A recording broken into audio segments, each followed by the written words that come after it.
Você acompanha agora o Jornal da Rede Alesp. Tudo sobre o Legislativo do Estado de São Paulo. Hoje é 28 de maio de 2021, sexta-feira. Eu sou o Jeremias Gomes e nós vamos conferir muitas informações que o Jornal da Rede Alesp traz para você. Hoje nós vamos falar sobre testagem em Covid-19 no estado de São Paulo. E também vamos falar sobre a entrega da declaração do imposto de renda. E olha, outro assunto importante, vamos abordar sobre o ProSangue. O ProSangue que vai lançar um manual de gerenciamento do sangue dos pacientes, tá bom? O Jornal da Rede Alesp começa agora. Vamos falar agora com o repórter que está com a gente hoje, é o Sérgio Everton. Ele traz assuntos importantes aqui do Parlamento Paulista. Vamos ver se o Sérgio já nos acompanha. Sérgio Everton, que acompanha sempre aqui os trabalhos no Parlamento. Hoje é sexta-feira, quero saber... Ontem, me parece que o plenário foi um pouquinho reduzido. Bom dia, Sérgio, tudo bem com você? Tudo bom, bom dia a todos aí, bom dia, Jeremias. Bom dia aos nossos telespectadores e ouvintes da nossa Rede Alesp. Fala, Jeremias. Pois é, Sérgio, você com essa visão privilegiada aí da Paulista, na capital paulista, hoje um dia bonito, pelo jeito, né? Também, eu abro sempre aqui, né? Você já está acostumado também, falando do tempo, né? O sol maravilhoso brilhando aqui, né? Tá um pouquinho, tem aquele friozinho que é normal, o que eu falo, mas o sol, né? Ele acaba aquecendo, né, as pessoas na rua mesmo, né, não tiverem aí agasalhadas nem nada, porque o sol compensa esse friozinho. É normal em São Paulo, né? São Paulo é assim. Então, de manhã, com o sol, a temperatura fica ótima. Começa a esfriar um pouquinho já no final da tarde para a noite, né? Aí não tem jeito, né, Jeremias? Pois é. Mas você estava falando do plenário de ontem. Ontem não teve. Nós não tivemos o plenário, né, Jeremias? E tivemos o tribuna virtual, enfim. Eu falo sempre aqui dos trabalhos da casa, principalmente, né, do plenário da Assembleia Legislativa, né, o plenário que continua virtual ainda, né, ainda não pode ser presencial, mas os trabalhos continuam, os projetos aí que são discutidos, né, aprovados, também votados, né, no plenário, mas ontem não teve. Então, eu vou falar de uma coisa que você abriu agora o jornal, né, falando da vacinação, né? Sim. Eu não sei se vocês sabem aí, você deve ter informação, vacinação. 1/3 dos nossos parlamentares já tomaram, viu, Jeremias, a primeira dose contra a Covid-19, sabia? Pois é, isso é importante, né? Porque É bom a gente estar... Porque também é exemplo, né, Jeremias? É exemplo. Eu tive uma notícia agora, né, de que muita gente, Jeremias, eu tive notícias agora pela televisão aqui, né, informação dos jornais, de que muita gente não tomou ainda a segunda dose, que deveria ter tomado. Pois é, isso é muito importante. Que as pessoas acham que algumas pessoas podem pensar que tomei a primeira dose, já estou pelo menos parcialmente protegido. Não está, precisa tomar as 2 doses. Exatamente. Então a gente fica meio preocupado, né? Precisa tomar essa segunda dose. Então muita gente não é que não tinha vacina, eu estou falando disso, não é que não tinha vacina, as pessoas é que deixaram de tomar a segunda dose, e não pode acontecer isso, né? Aí, claro, logo agora, tempo atrás, veio essa questão das vacinas, né, da falta delas por causa dos insumos, né? Mas antes disso, Jeremias, as pessoas não voltaram para tomar a segunda dose. Muita gente deixou de tomar, então é preocupante, né? Então, para dar um exemplo aqui, que a gente está falando, 1/3 dos deputados, ou seja, dos 94 parlamentares da nossa Casa de Leis, Jeremias, né? 34 já receberam pelo menos a primeira dose, tá? Da vacina contra a Covid-19. Eles foram vacinados em razão, claro, né, da idade ou também por terem comorbidades, né? Nesta sexta-feira, o Estado de São Paulo inicia a vacinação dos cidadãos de 40 a 44 anos com comorbidades ou deficiência permanente, né? E também, Jeremias, os trabalhadores do transporte aéreo. Por enquanto, pessoas sem doenças pré-existentes, né, elas realmente precisam ter mais de 60 anos para serem vacinadas. Olha, o grande exemplo aqui dos nossos parlamentares tomando a vacina é o nosso presidente, Carlão Pignatari, né?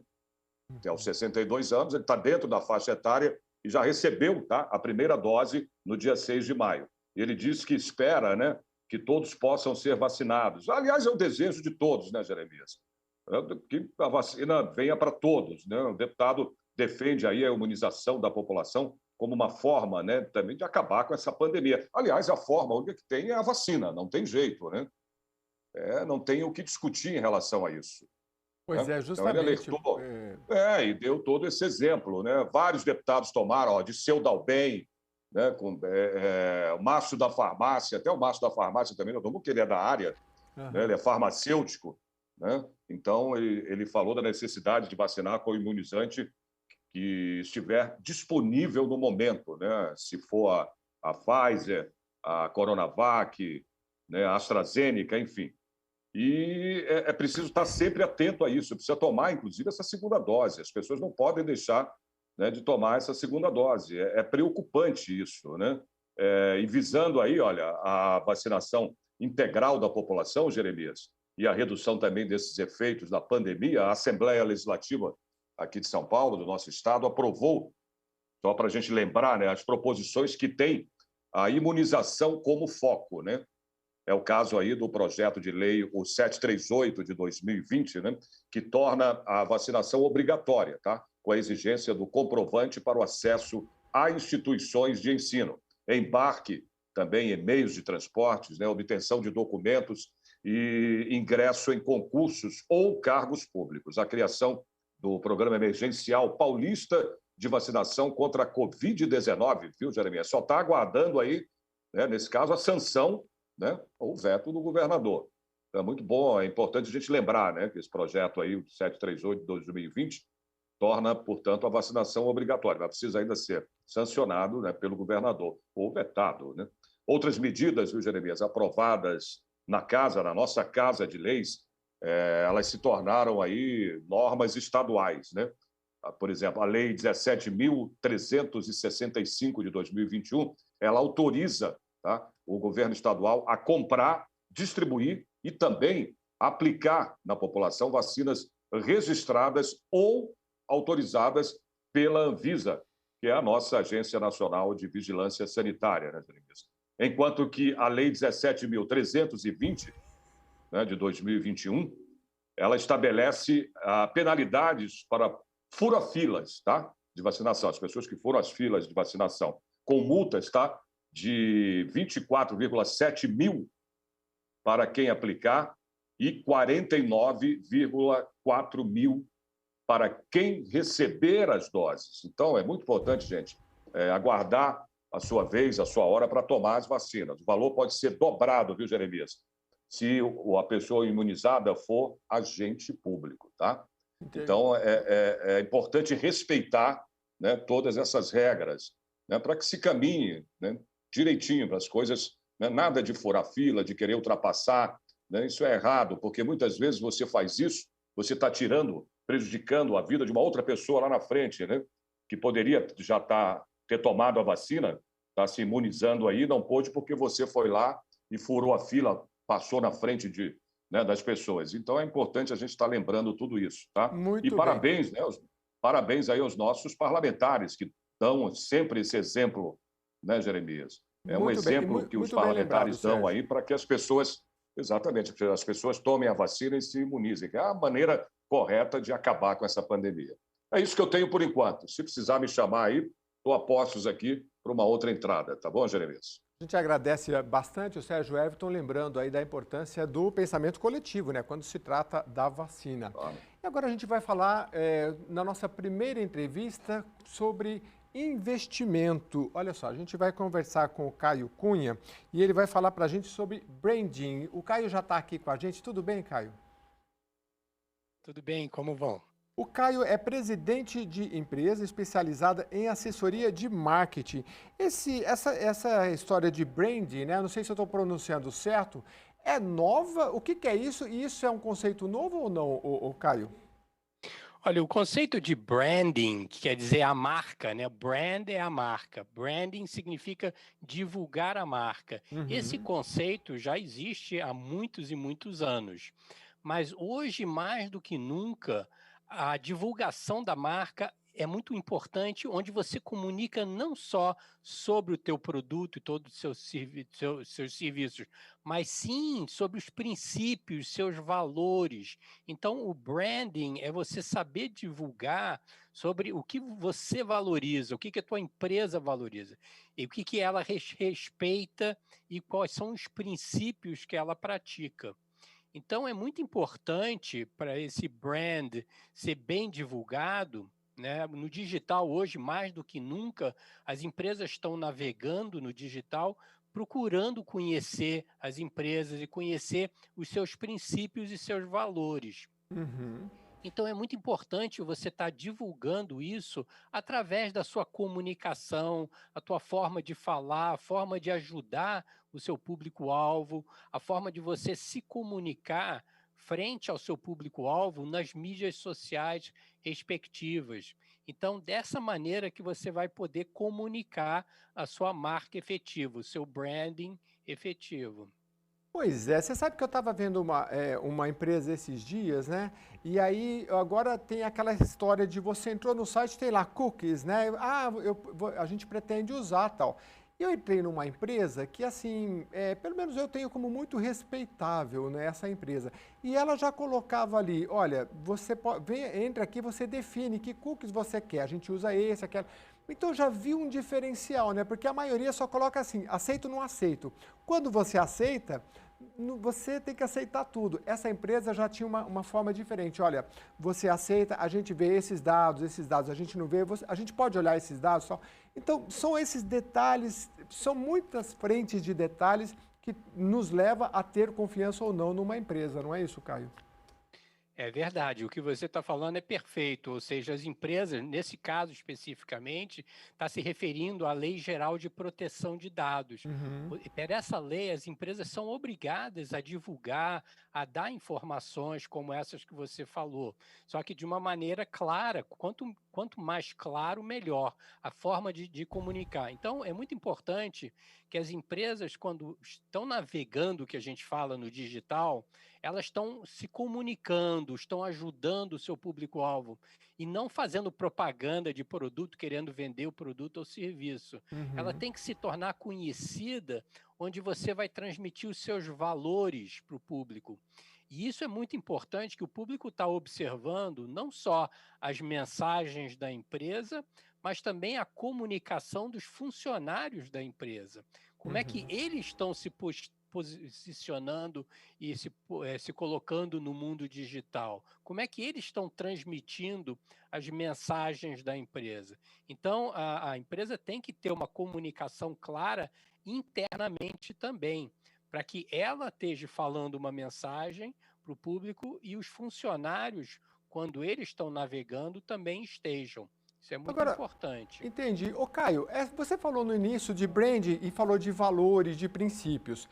Tem empresas que já estabelecem esses valores, esses princípios já de cara. Mas digamos que uma empresa, ela começou ali, foi fazendo e de repente esqueceu de estabelecer esses princípios, esses valores. Tem alguns, mas precisaria fazer alguma coisa mais sólida. Dá tempo dessa empresa, no meio do caminho, tentar estabelecer valores e princípios e dali para frente seguir um outro caminho? Ou não? Tem que ser de cara quando começa?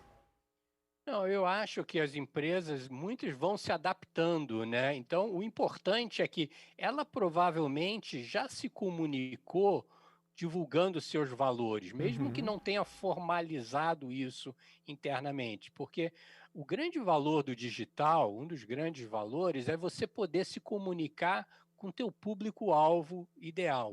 O público-alvo que vai conhecer você e vai se identificar com você e os seus valores. Quando eu falo você aqui, pode ser indivíduos, empresas pequenas ou empresas de qualquer porte. É a empresa se comunicando.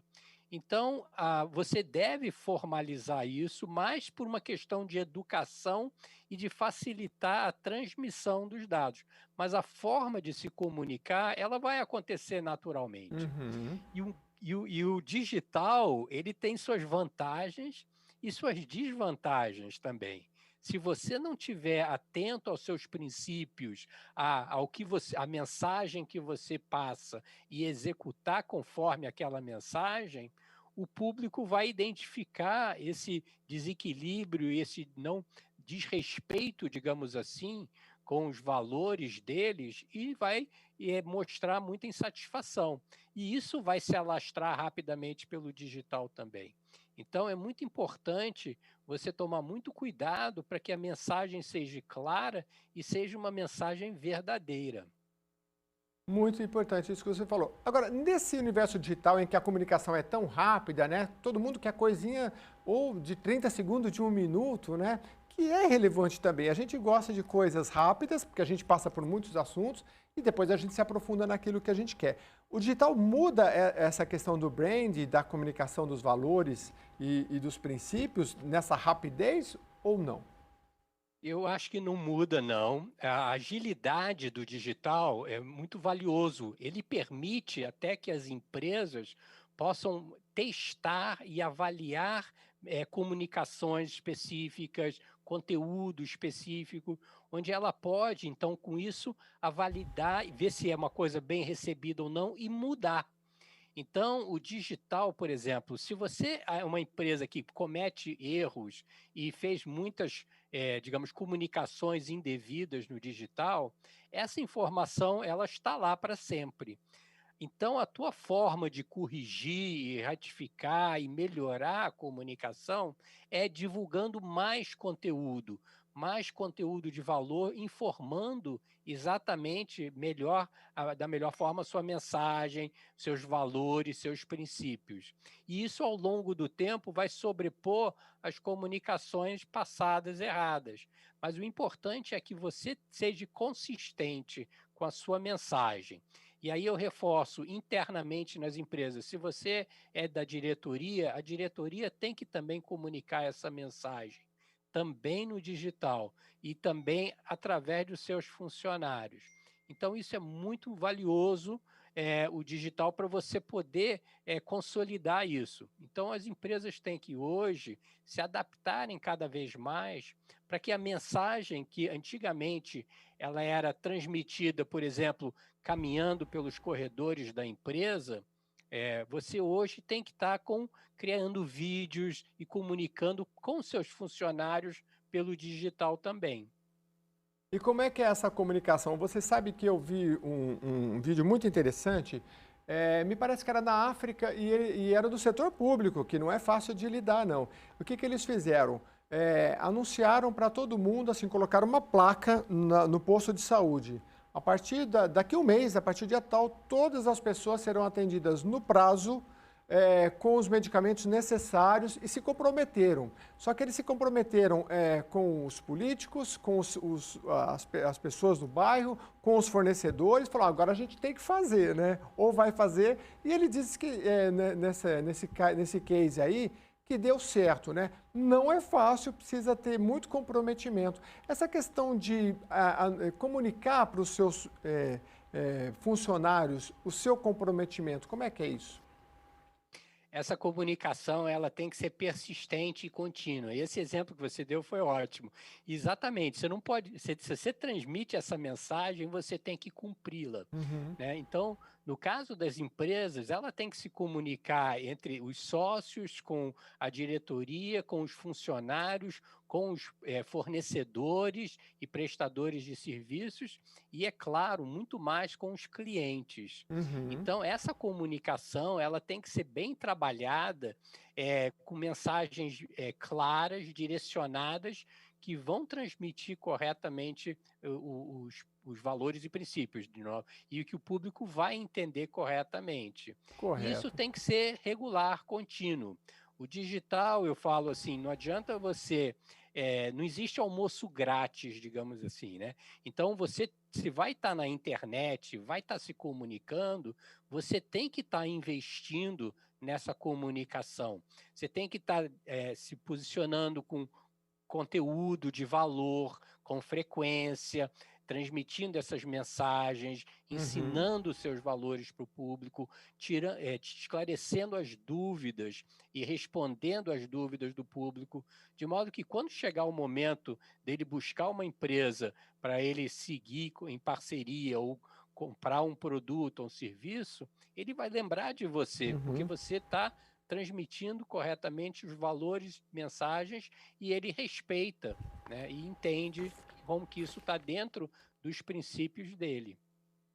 Muito bem. Eu queria agradecer bastante a você, Caio, por essa entrevista. Por mim, a gente falaria aqui pelo menos mais uma hora, que o tema é muito relevante. Mas a gente chama você para um programa específico para a gente tratar desse tema, que é bem bacana. Obrigado, viu, Caio? Eu que agradeço muito. Obrigado a você e a todos. E olha só, na terceira audiência pública organizado pela liderança do governo na Assembleia Legislativa de São Paulo para tratar do projeto 251 de 2021 do Executivo, que cria unidades regionais de saneamento no Estado, o secretário de Estado de Infraestrutura e Meio Ambiente, Marcos Penido, afirmou que a medida não precisa estar ligada a uma bacia hidrográfica. Vamos acompanhar. Parlamento Paulista debate projetos sobre saneamento básico em audiência pública. O terceiro encontro, em ambiente virtual, foi uma iniciativa do líder do governo na Alesp, deputado Vinícius Camarinha, do PSB. Na ocasião, prefeitos e vereadores de cidades paulistas, além de parlamentares e representantes de entidades ligadas ao tema, explanaram considerações para aprimorar o projeto de lei 251 de 2021, de autoria do governador paulista. O texto prevê a criação de unidades regionais de saneamento básico. O secretário de Infraestrutura e Meio Ambiente do Estado, Marcos Penido, explicou que a proposta tem como objetivos o cumprimento do marco legal do saneamento e o equilíbrio entre os municípios. Então, nós tivemos a aprovação ano passado do marco legal e que preconiza que até o dia 31 de dezembro de 2033, todo o país, obviamente nosso estado, deverá estar contemplado com 99% para toda a população de água potável e 90% de toda a população com coleta e tratamento de esgoto. Além dessas metas, também metas quantitativas e qualitativas com relação à não intermitência na prestação dos serviços e também a melhoria na questão da qualidade do tratamento. Alexandra Martins é promotora de justiça e apresentou os desafios da temática. Nós continuamos tendo muitos desafios no estado de São Paulo e nós temos assistido com bastante preocupação, na verdade, a repercussão desse projeto e os caminhos que ele tem tomado, sobretudo pensando na forma de implementação. Esse projeto vai implicar em mudanças muito significativas na forma de gestão. Então, de antemão, eu gostaria de registrar que essas críticas têm justamente o propósito de nós tentarmos buscar juntos algumas soluções e alguns aperfeiçoamentos. A deputada Márcia Lia, do PT, pediu a readequação da proposta. Gostaria de fazer um apelo ao secretário do Meio Ambiente, de que nós possamos, secretário, repensar nesse projeto, porque está claro, está evidente por todas as falas que eu ouvi, eu estou aqui desde o início dessa audiência pública, está claro que esse projeto de lei não atende aos interesses do município, não atende à legalidade, não atende às bacias hidrográficas e todo o planejamento que essas bacias têm aí desenvolvido ao longo de mais de 20 anos de existência, não atende aos interesses também do Ministério Público, a várias divergências, a vários questionamentos em relação a esse projeto de lei. Já a deputada Janaína Pascoal, do PSL, pontuou seu entendimento sobre a iniciativa. Porque eu fico com a seguinte preocupação. O governo fez uma divisão. Nós não conseguimos compreender bem, né, como baseou essa divisão. Aí a explicação não, nós adotamos uma lógica econômico-financeira, né, entre aspas, municípios com melhores condições, municípios sem condições. Essa lógica, para mim, é a de evitar que uma empresa queira atender um município com melhores condições e não se interesse por um município sem condições. Ou seja, é a lógica da privatização, da concessão. Ok, mas houve o cuidado de ouvir essas empresas, sabe? Porque o meu medo é a gente aprovar um projeto com essa lógica, né, da universalização e da privatização. Penido reforçou que parte da população ainda não tem acesso aos serviços e a necessidade de solucionar o problema. Não temos saneamento em São Paulo, vamos ser claros. Temos ali pontos isolados de excelência, temos sim, mas temos muita tristeza colocada na falta de saneamento e do lado da gente. É isso que nós precisávamos olhar e é por isso que eu acho que esse PL vai fazer essa chacoalhada em todos nós para buscarmos a solução. E aí, reforçando o que o doutor Ivan, doutor Alexandra colocaram, buscar toda essa legalidade, buscar essa discussão nas câmaras municipais, porque a população precisa disso. A reunião foi comandada pelo deputado André do Prado, do PL, que ressaltou a importância dos debates. Esse projeto, ele entrando em pauta aqui, né, na próxima semana, a gente também aqui na Assembleia está de portas abertas para ampliar esse debate, aprimorar, melhorar. Né? Eu acho que muitas sugestões que foram dadas hoje vai ajudar muito nesse debate, nesse aprimoramento do projeto. Vamos falar agora de pandemia, 2.130 novas mortes por Covid-19 em 24 horas, registradas até as 8 da noite de ontem. Quase 457 mil óbitos desde o início da pandemia. 16.340.000 casos da doença desde 2020 e quase 66 mil deles somente nesta quinta-feira. A média móvel de mortes nos últimos 7 dias chegou a 1.704. Estados aparecem com tendência de alta nas mortes. Mato Grosso do Sul, Amapá, Maranhão e Paraíba são 4 estados. 11 estados registraram queda. São Paulo se mantém estável no número de óbitos. Os dados são das secretarias estaduais de saúde. A vacinação segue no país. Quase 44 milhões de brasileiros já foram imunizados. Mais de 21 milhões deles com a segunda dose. O estado de São Paulo começa hoje a vacinar contra a Covid-19 pessoas com idade entre 40 e 44 anos que tenham comorbidades e também portadores de deficiência permanente. Este grupo inclui cerca de 760 mil pessoas. A partir da próxima terça-feira, serão vacinados aeroviários e funcionários dos terminais do Aeroporto Internacional de Cumbica, em Guarulhos, na Grande São Paulo, de Viracopos, também em Campinas e Congonhas, na capital paulista. Vamos falar agora sobre testagem em massa de Covid-19 no estado de São Paulo. O governo de São Paulo anunciou para o mês de junho um programa de testagem em massa para frear a disseminação da Covid-19 e garantir uma retomada segura no estado. E olha, sobre este assunto, nós vamos conversar agora com o médico Bernardo Almeida. Ele é infectologista. Bom dia, Bernardo. Tudo bem com você?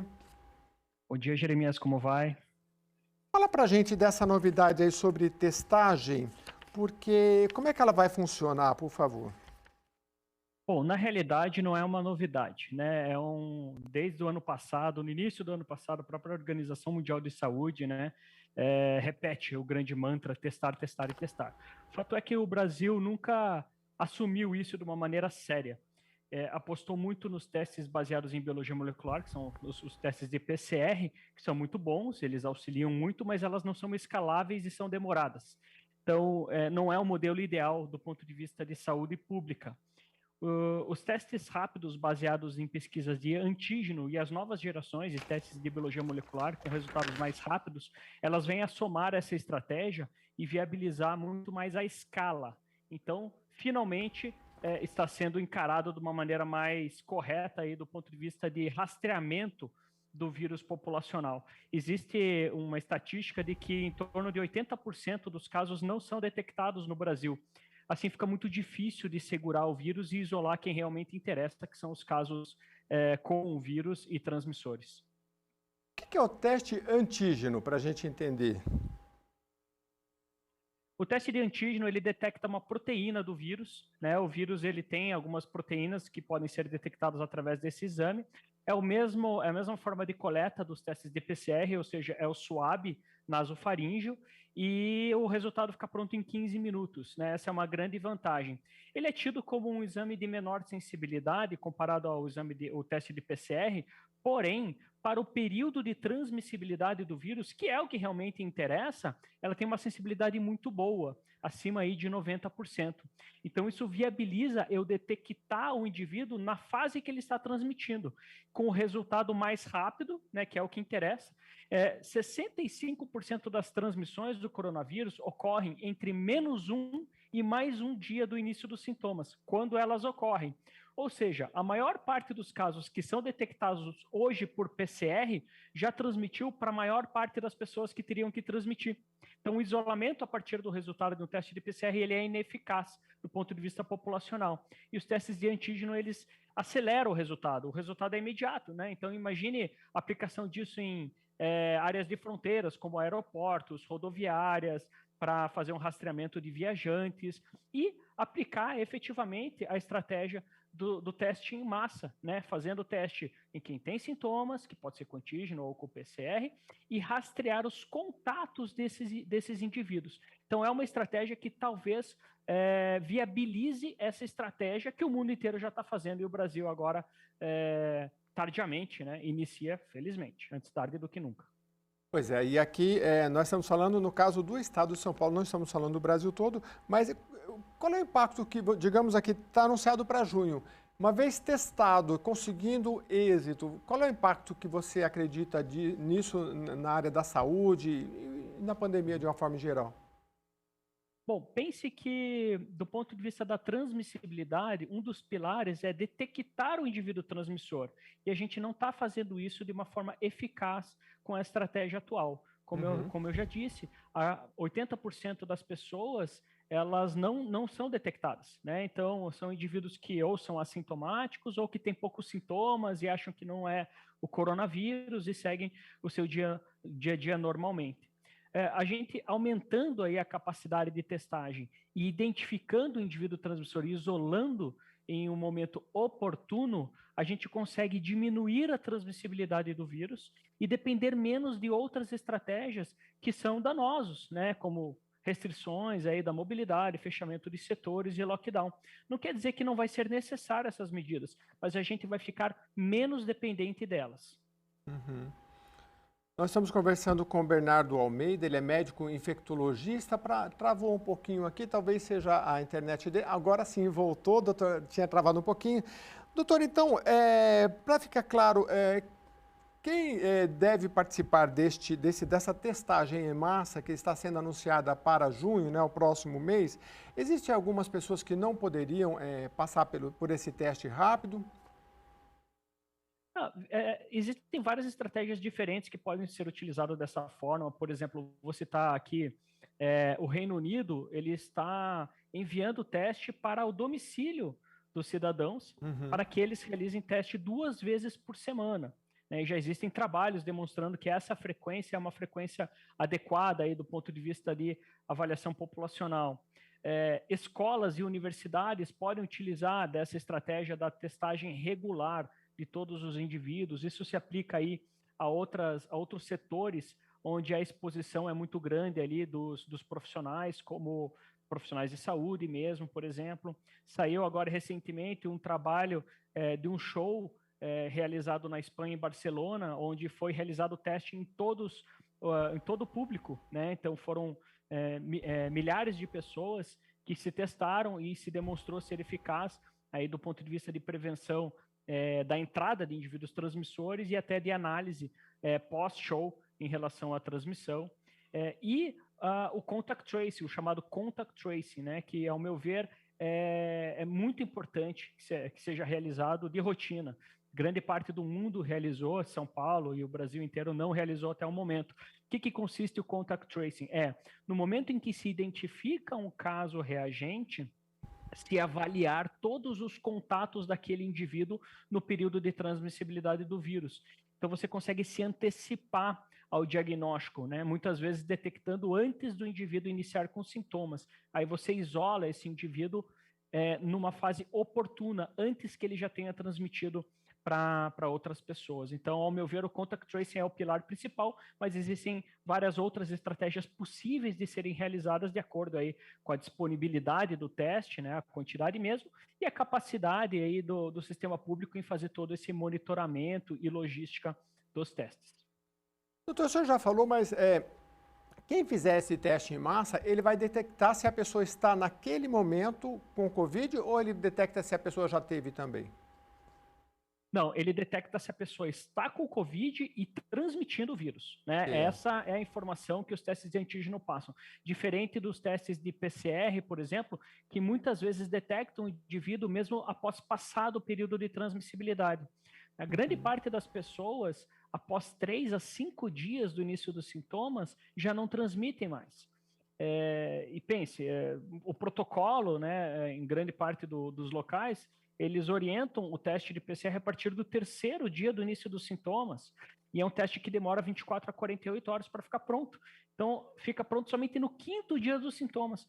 A maior parte das pessoas que estão sendo isoladas nessa data, elas já transmitiram para todos que tinham que transmitir. É claro, o indivíduo sintomático deve ficar isolado, mas a gente sabe que a adesão do isolamento é maior quando a pessoa sabe que tem o coronavírus. Infelizmente, não deveria ser assim, mas é assim que funciona. Então, eu tendo um resultado rápido, eu consigo isolar esse indivíduo de uma maneira mais eficaz, né? O indivíduo ele se convence de que precisa ficar isolado. Doutor, um teste em massa tem que ser feito, assim, como o próprio nome diz, em massa, porque no começo a gente viu estudos para verificar quais bairros tinham mais contaminação ou não, né? Como é que deve se dar para se ter um bom resultado o teste em massa? É para toda a população de uma vez só ou pode ser em algumas regiões? Não, teste em massa é um termo genérico, né? Na verdade, é um conceito de realmente escalar os testes, né? Você realmente escalar os testes numa algo sem precedentes aí na história da vigilância, né? Então, hoje o mundo já está convencido de que a lógica para controle do SARS-CoV-2 é diferente da lógica que se utilizava para outras doenças, como influenza ou outras doenças infecto-contagiosas de interesse em saúde pública. O coronavírus, ele precisa aumentar a nossa capacidade, ele demanda um aumento radical na capacidade de testagem, para testar o indivíduo que tem a suspeita clínica, mas também incluindo o indivíduo assintomático. Claro, assintomático de alto risco, né, idealmente, no início, aqueles que tiveram contato com caso reagente, ou aqueles que trabalham em locais onde há circulação do vírus, como hospitais, escolas ou outros ambientes com grande circulação de pessoas, mas existem estratégias mais, vamos colocar entre aspas, radicais, né, que sim, testar a população inteira é uma estratégia possível e o que tem sido feito ou que tem sido aí cogitado, por exemplo, para o Reino Unido, né? A Coreia do Sul foi um país que fez muito bem a estratégia do contact tracing, aquele rastreamento de contatos, que também pode ser mais amplo ou menos amplo. Você pode avaliar os contatos domiciliares somente, que seria mais restrito, mas você pode ampliar para contatos no trabalho, contatos sociais, contato em áreas fora aí da residência, ampliando bastante o número de pessoas que devem ser testadas e acompanhadas. Então, demanda uma logística realmente grande dos sistemas de vigilância epidemiológicos que tem que ser incrementados aí com recursos humanos para dar conta dessa estratégia, sem dúvida nenhuma. Doutor, o senhor citou o caso de, me parece que Inglaterra, né, que de testagem até 2 vezes por semana. Para quem está todo dia, tem que trabalhar, jornalista, quem está na área da saúde, né, o ideal seria testar mais a miúde, como se diz antigamente. É por aí, né? Então, pessoas que dependem, né, da interação com outras pessoas, né, no seu dia a dia, na vigência aí da pandemia, ou seja, não é possível fazer home office ou reduzir drasticamente o número de interações, elas podem sim se beneficiar de um sistema de rastreamento frequente, né? Então, é testagem frequente. O número de testes ou a frequência dos testes, elas podem variar de acordo com o contexto epidemiológico. Em situações mais críticas, ou seja, ali no pico de circulação do vírus, pode ser que 2 vezes por semana seja o mais adequado.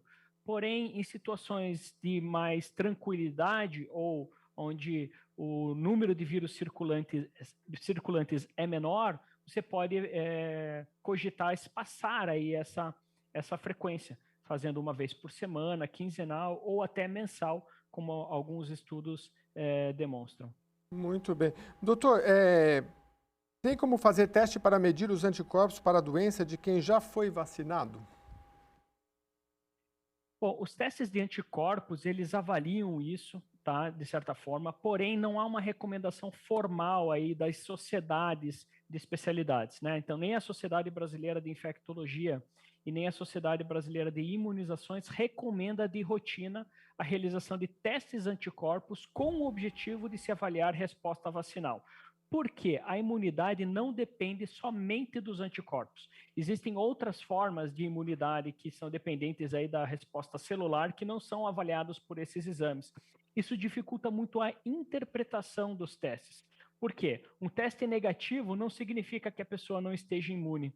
Por outro lado, um teste positivo sugere a imunidade, porém não se sabe por quanto tempo ela vai durar.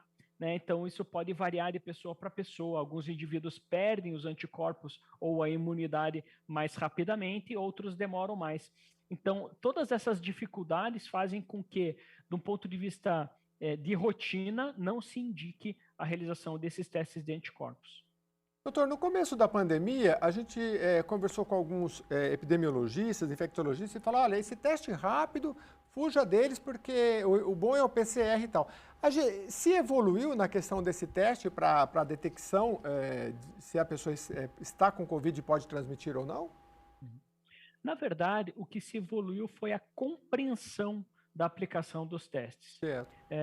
Os testes de PCR, elas continuam sendo muito bons e eficazes, porém elas têm algumas fragilidades que são muito relevantes do ponto de vista de controle da pandemia, que é principalmente a dificuldade de escalar. Então, você não consegue colocar em prática de uma forma simples essa avaliação, por exemplo, dos contatos e casos reagentes, tanto é que o Estado de São Paulo não realizou assim de uma maneira ampla, né, essa estratégia, o Brasil também não. E o tempo do resultado, né? Ela depende de uma estrutura laboratorial grande, então você tem que transportar essa amostra de um lugar para outro, isso faz com que o resultado demore, aí 24 a 48 horas, sendo otimista. Em alguns locais demora 5 dias para você ter um resultado. Ou seja, não é um resultado oportuno, que te permita isolar esse indivíduo antes dele transmitir para outros indivíduos. Correto. Os testes de antígeno, elas têm essa vantagem da rapidez do resultado, a escala, né, é mais fácil, porque ela não depende aí de uma grande estrutura laboratorial, e ela tem uma sensibilidade muito boa para o período que interessa, que é o período de carga viral mais alta, que bate com o período de transmissibilidade. Então, todos esses conhecimentos que foram sendo adquiridos no decorrer da pandemia fizeram com que a comunidade hoje aceite, quase que de consenso, os testes de antígeno como um método complementar que venha se somar às demais estratégias laboratoriais. Doutor, eu acredito que esses testes rápidos agora, ou se eles não ficaram mais baratos, pelo menos eles estão, eu acredito que sim, né? Pelo menos estão mais acessíveis. As empresas também é uma boa medida, se ela quiser fazer testagens de tempos em tempos?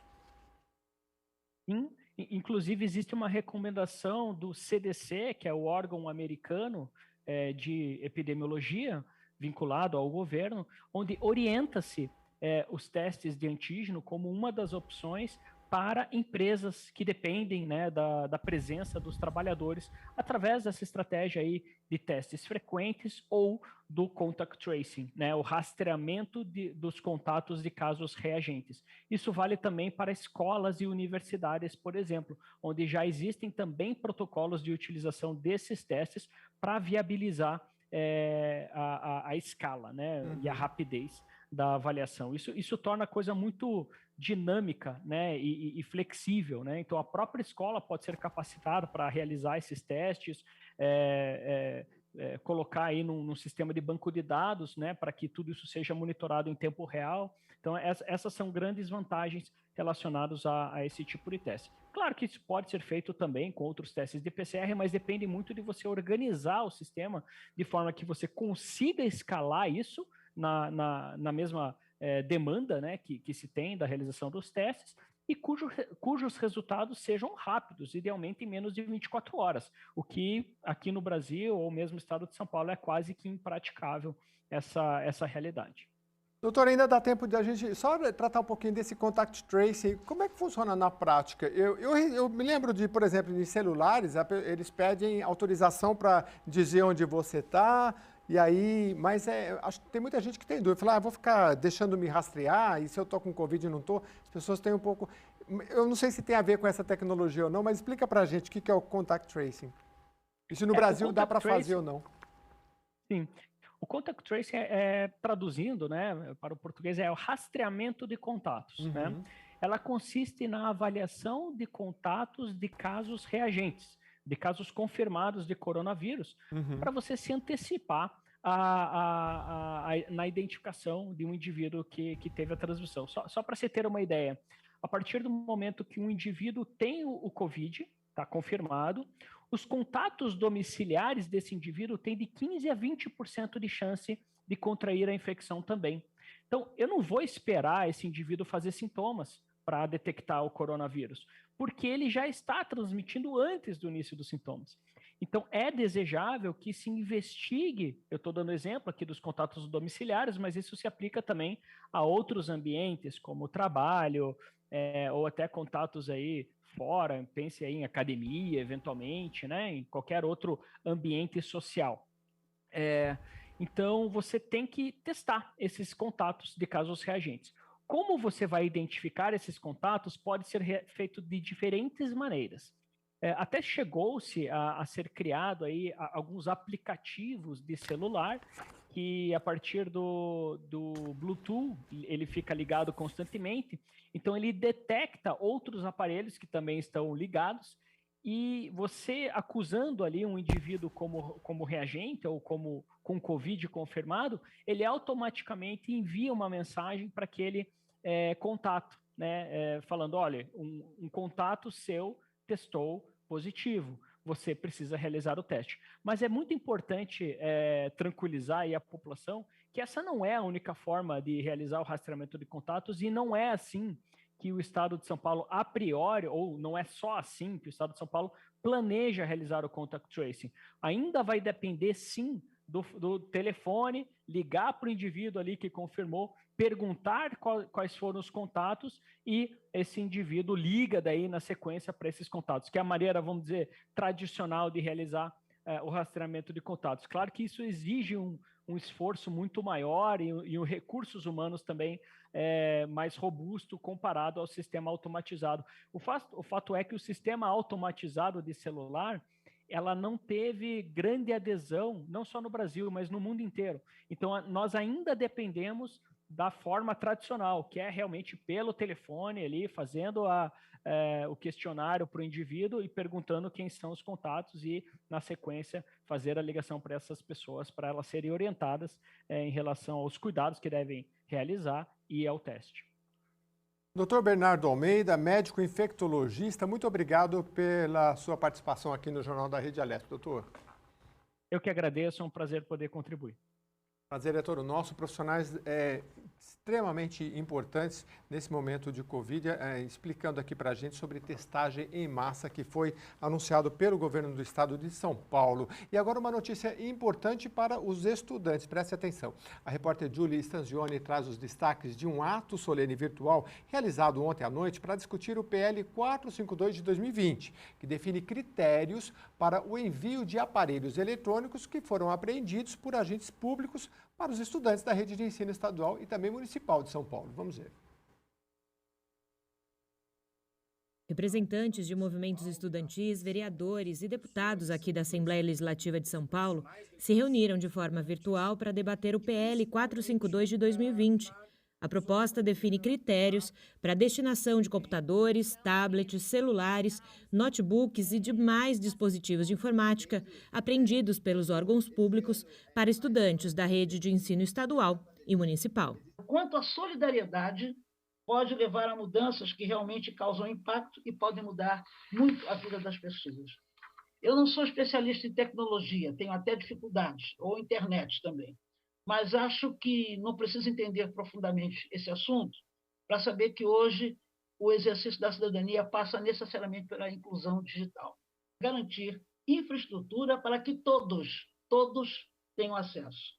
Nessa estrutura, deve ser considerado não apenas o acesso ao sinal de internet, mas também os aparelhos, que permitem captar esse sinal de forma qualificada, e é aqui que esse projeto mostra o quanto ele é importante, principalmente para os estudantes das escolas públicas, em especial os de família de baixa renda.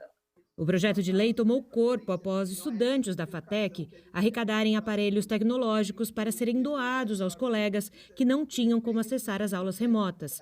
Um mapeamento feito à época mostrou que 25% dos estudantes não tinham como acessar o conteúdo virtual. A partir dessa primeira matéria que a gente leu, nós começamos a pensar como aquilo poderia ser revertido em um benefício para a população, já que era a população que estava sofrendo mais nesse momento com a questão da pandemia e do acesso às aulas. Eu pesquisei o que era feito com esses celulares que eram apreendidos. Eles eram leiloados em uma parte e uma outra parte acabava sendo descartada.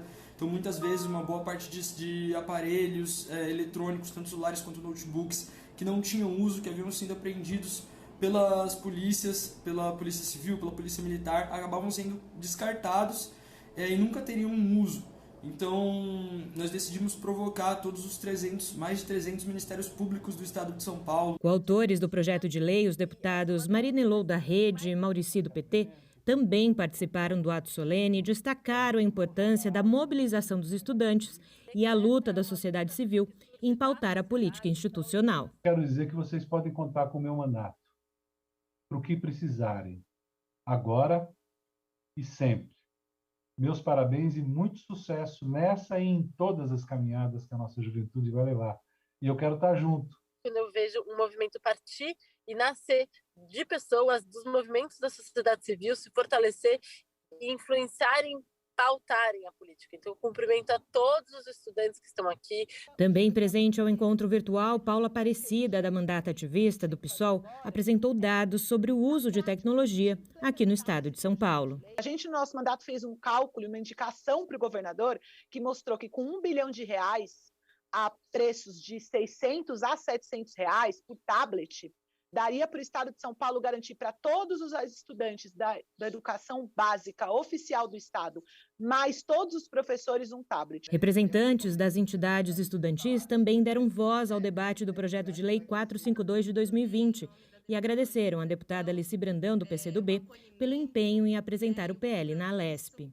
Que a gente fale e discuta a política de acesso à educação e a educação transformadora que a gente quer. Por isso, muito obrigado e contem com a União Paulista dos Estudantes Secundaristas e que todos sigam nessa luta pela aprovação do projeto do PL 452, da nossa campanha Celular para Quem Precisa, que vem crescendo a cada dia mais. O representante da Ouvidoria das Polícias do Estado de São Paulo lembrou que há 10 anos o Conselho Nacional de Justiça elaborou um manual para auxiliar os juízes sobre a destinação dos bens apreendidos e que nele há uma indicação para que os equipamentos de informáticas apreendidos possam ser doados para a rede de ensino pública ou para entidades assistenciais. Aqui fica uma indicação de sugestão, uma colaboração de que valeria a pena a equipe do mandato e os que assinam o projeto fazer o esforço de tentar encontrar similaridade com uma lei, que é a chamada Lei de Drogas, que constituiu um novo conceito, que é o conceito de perdimento de bens adquiridos ilicitamente. Se a gente conseguir encontrar similaridade com esse conceito, com o que está propondo o projeto, creio que vai ter grande efetividade e vai ser de grande valia. Ao final da reunião virtual, a deputada Alice Brandão agradeceu à união dos partidos para a elaboração do projeto de lei e enalteceu o trabalho do movimento estudantil. Nós já mudamos coisas nesse país através da juventude, viu, gente? Não pode esquecer disso, não. E está na hora da juventude, sabe, ser olhada com atenção. Eu peço encarecidamente a esses jovens para que cada vez mais haja união, para que possa haver uma grande transformação. O projeto é dos jovens que tiveram a ideia, que levaram para a gente, por isso que eu digo da importância de quem tem compromisso. Eu não tenho universidade, mas eu tenho força de vontade. Olha só, o prefeito de Guarulhos, na Grande São Paulo, encaminhou ao governo federal solicitando o fechamento do Aeroporto Internacional de São Paulo em Guarulhos, o principal do país, para conter e também evitar a entrada de mais pessoas infectadas com a variante indiana do coronavírus. O prefeito Gustavo Henrique Costa enviou ofício para os ministérios da Casa Civil, da Saúde, da Justiça, da Infraestrutura e também da Defesa, pedindo o fechamento do aeroporto por 15 dias. Caso não seja aceito o pedido para o fechamento temporário do aeroporto, o prefeito solicitou a elaboração de um novo protocolo, fortalecendo a barreira sanitária no local. Em março de 2020, o município já tinha pedido o fechamento do aeroporto. Na época, Guarulhos tinha 4 casos de pacientes infectados pelo novo coronavírus. Cumbica é o maior terminal aéreo da América do Sul e o segundo mais movimentado da América Latina em número de passageiros. O Jornal da Rede Alesp vai para um rápido intervalo. A gente volta daqui a pouquinho com mais informações para você.